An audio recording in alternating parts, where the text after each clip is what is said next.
everyone, today I'm going to show you how to install a first generation Toyota Sequoia bypass lever and the interior cable release. The only tools you really will need for this is a pry tool and a impact with a 10mm or a wrench or ratchet, whichever one you want to use. I'm going to do this one a little bit different than my other installation videos. I'm going to do it from the inside of the vehicle, since I know most of you guys will be doing that because your handle's snapped already. So I'm going to get in the vehicle, show you guys how to open it up from the inside, and start from there. Alright, now that we're in the vehicle, we're going to start by prying these out, the side panels out, just like that.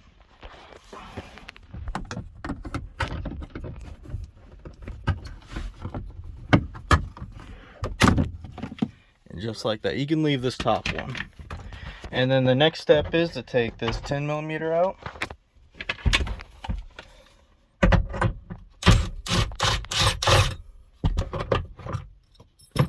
once you get that out, start over here from the top and you're going to pull this up.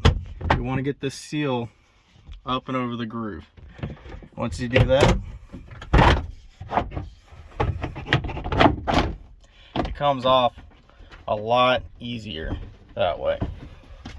And I have these lights down here, so my installation will be a little bit different. I'm gonna get this panel out of the way. Next step is to take these 10mm bolts out, and some people will have these little clips right here. Those either just pop out or you can slide them out once you get these bolts out. Alright, once you get it out, you'll have all this room over here, and you have a little bit of room down here to unplug these clips. A lot of times, for most of you, your latch mechanism will look like this. You'll have this cover over it, and you'll have a screw there and a screw there, and so you'll have to take those off in order to unlock the door. Unless you know your handle is what's broken and you can still hear your lock actuator working, you can follow your cable. It's going to be right here. It's going to come up here. You can reach around, see if I can get a good view of it. You can reach around right here and you can pull on it. You can basically pull the little lever right here, and then you should be able to pull it and then push the door open. If your lock actuator is not cooperating, then you'll actually have to take this cover off. So if you take this cover off, you're going to want to reach down the side over here, and you're going to unplug that plug and then that plug, and then you're going to pop this tab through, and then once you get the tab pushed through, you're going to take out those two screws up there, and then you're going to wiggle it out. You're just going to, I'm trying to do the one hand to show you guys, but you're going to basically put your hand down here, and then you're going to push up, and then you'll basically pull it out this side. Once you get it pulled out, that's pulled out, then you're going to reach around the front, and if your little nub right here is down here, you're going to want to flip that up just like that, and then you're going to basically reach around and just pull that lever. This will sit down in the door just like this. So this will be on the outside towards the back of the car.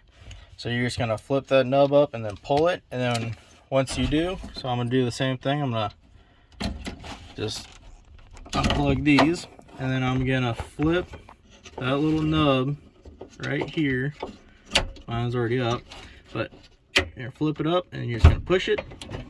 Just like that, your door is open.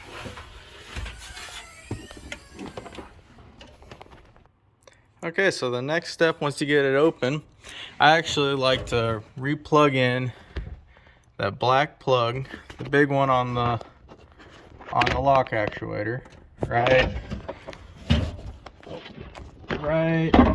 there. So you plug that one back in. And then this way, if you're not planning on replacing your lock actuator, this is a good time to test it. So with that white plug unplugged up here and the black one plugged in, you can actually check the door to make sure it's locking and unlocking without that long beeping. And once you hear it, then you know your lock actuator is still good. That's just one tip that I like to show people before, just so that way you can replace all that before you even put it all back together, and you put it back together and it doesn't work. So that's never fun. So the next step is, after you do that, you're going to take out these 3 bolts. And once you take out those 3 bolts, you're going to basically just pull it back out over here. So once we do that, we're gonna, then once you get those 3 bolts out, you're just gonna reach in, you're gonna grab it, and you're just gonna pull it out the big opening on the driver's side. Alright, now that I got it set up on the vise to show you guys how to install everything, I wanted to take a second to show you guys the difference between an OEM quality latch versus an aftermarket latch. I just switched over to this not that long ago because this one wasn't up to my liking as far as quality goes. You can tell by how much play this has. I only ran this for about 7 months, but you can see how much play this has. That's quite a bit compared to the OEM. It's just more stout, and it's just it's just a better quality. And you can see the metal already, where that plastic coating's already flaking away.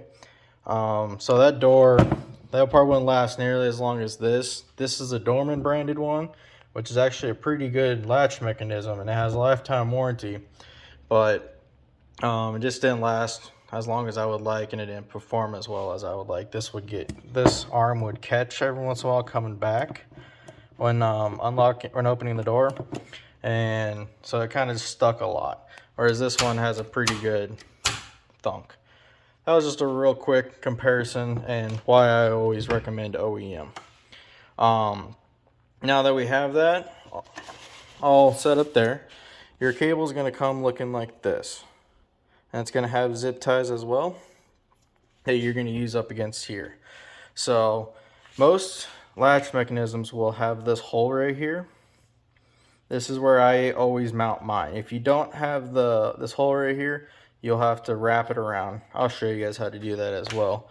But you're going to feed this loop over this corner right here. And once you get that on, just going to feed it on just like that. And then this is going to mount basically right there on the other side of this plastic cover. About right there. You're just going to feed that zip tie through the hole, and you're going to pull it tight, or you can wrap it around the side right here and crisscross it. I'm going to do that right now, and I'll show you guys what the crisscross method looks like. So if you don't have that hole down here, this is what it would look like. You would just cross it over. Let's see if I can get it to focus. Doesn't want to, but you'll just cross it over like that. And then I'll show you the pass through the hole method. Alright, once you get it fed through just like that, and your pathway through there, your lock actuator is clear, you want to make sure that this is not installed like that. So you want there to be a little bit of slack right here, because if it's pulled tight like that, your lock actuator won't be able to slide up and down to lock and unlock, and then you'll be stuck because you won't be able to have the door open. So when you install this, you want to make sure that you have the zip tie here, but there's not too much slack, so you can still open and close the door just fine. Alright, so I'm going to check it right here. I need to tighten down the vise a little bit, but I'll make sure it's just like that. So once you get it like that, you're going to have your bypass lever, and then you're going to have a bolt, 2 washers, and a nut with it. It's a nylon nut. So whenever you install it, you're going to feed it through just like that. Make sure the cable's down and out of the way. And then you're going to feed the bolt up through. Since I don't run the cover, I will feed it through the backside. If you rerun that cover back over the latch mechanism, you want to feed it down, so that way this doesn't hit the cover. I personally just don't run the cover because it's a lot easier to get to the lock actuator if that ever fails, so that way I can unlock the door a lot easier. So I'm going to get this tightened down. You just need to tighten it down with a 10mm. And once you get that all tightened down, you want to snug it down. But before you get it all snugged down, you want to make sure that this little groove right in the latch mechanism, this lever is sitting in that groove. So once you get it in that groove, go ahead and tighten it down.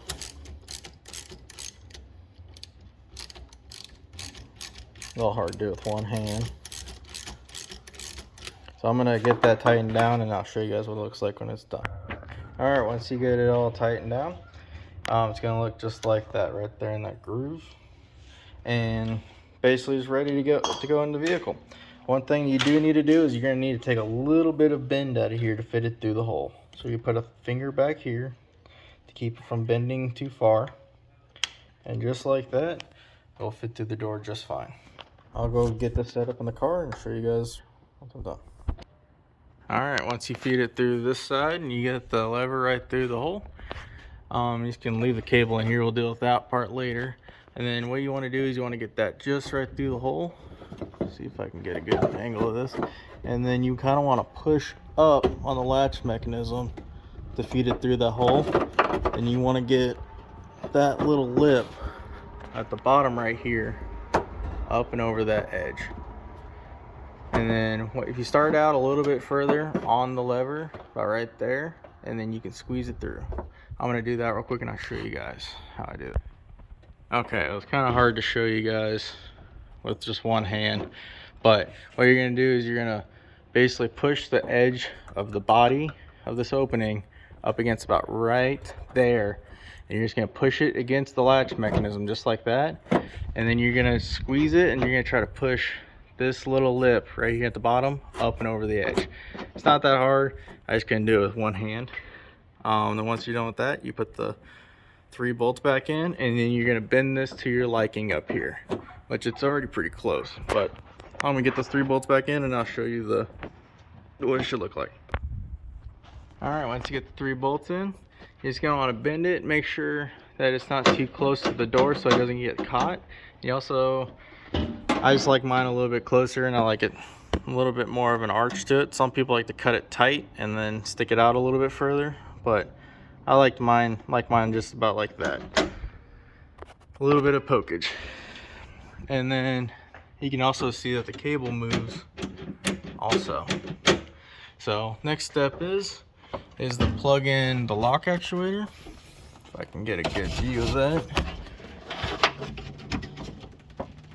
And another thing, leave that white plug right there unplugged, and we're gonna check to make sure the door locks and unlocks. You hear it locking, and you hear it unlocking. Make sure the buzzer doesn't go off. Once you do that, then you can come back in here and plug in that white plug. And once you get that white plug plugged back in, and then we're gonna run that cable. We're gonna run that cable on that first zip tie, or that first little hole right there. And then we're gonna put another one right here loosely. We're gonna put this one loosely. We're gonna tighten down that one tight. And then we're gonna pop a hole through this rubber grommet. I usually like to use a small Phillips head screwdriver so I don't cut anything. Just pop a little hole down there. I have a nice slit in mine, so mine's not that nice. And then we're gonna put a self tapper in here. I already have the hole, because I'm just reinstalling it. And then this one's gonna stay loose until we get it set where we want it. And then we're gonna tighten down this zip tie, and then we'll be ready to install the panel and everything again. So I'm gonna get those zip ties put in and I'll show you guys when I'm done. Okay, once you get the cable routed down through there and you get it popped through your hole in the grommet, and then you can go ahead and put the self tapper in. Just use your drill and just right as this, and just drill it, and right as it starts to grab, just slowly walk it in, or grab a screwdriver and tighten it down. So this first one, you're gonna put it through that little hole right down there at the bottom of the track, and you can cut off the little tail. When you're done, you're gonna leave this one loose, so it's right here on the, you see right there. And then, so depending on how far you want it to stick out of the hole, you can either have it right at the hole or right below it. I like to keep mine right below the hole. So I just do it right there.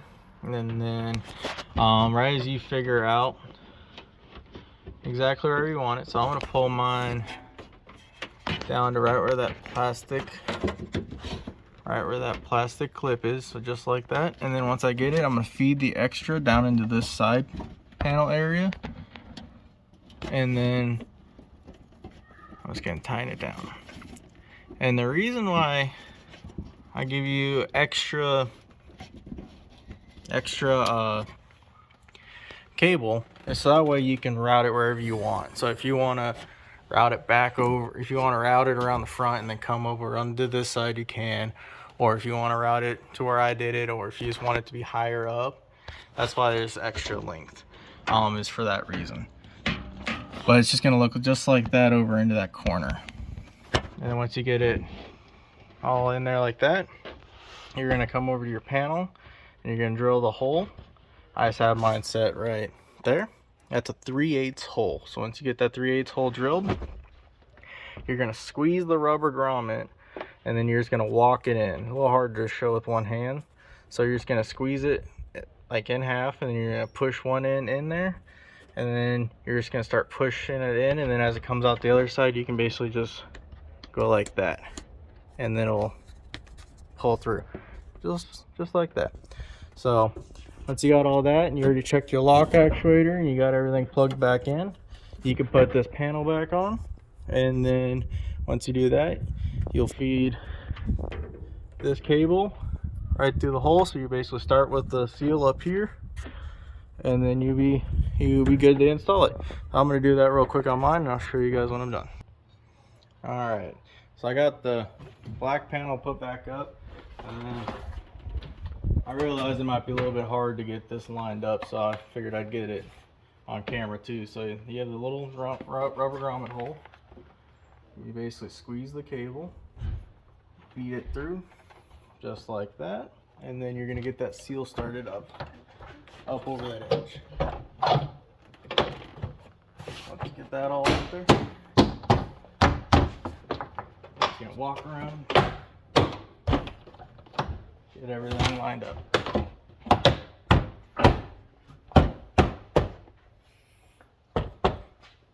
And then get this installed so we can test it. Alright. And then now once you get it all installed, you can go ahead and test it. And now we'll go ahead and shut it. We can put all those panels back on now, or you can do it later. Those are all pretty easy. So I'll shut the door. Check it. Opens. And then now make sure it locks. It's locking. Well, unlock it. It's unlocked. Now we'll crawl up inside and we'll check the inside. Alright, once you're inside, you have the door closed. Also, forgot to show you to attach to that. So you have the rope pull. You just grab it, pull straight up, and just like that, it works. Alright, that does it. If you guys are interested in the bypass lever or the cable kit, I have both kits, or I also sell them in a combo. If you guys have any questions or would like to leave any feedback, you can email me at aireddownadventures@gmail.com or on Instagram at aireddownadventures. So if you guys would like to order one, I'll leave my website link down below. Thanks for watching. Have a great day. Thanks.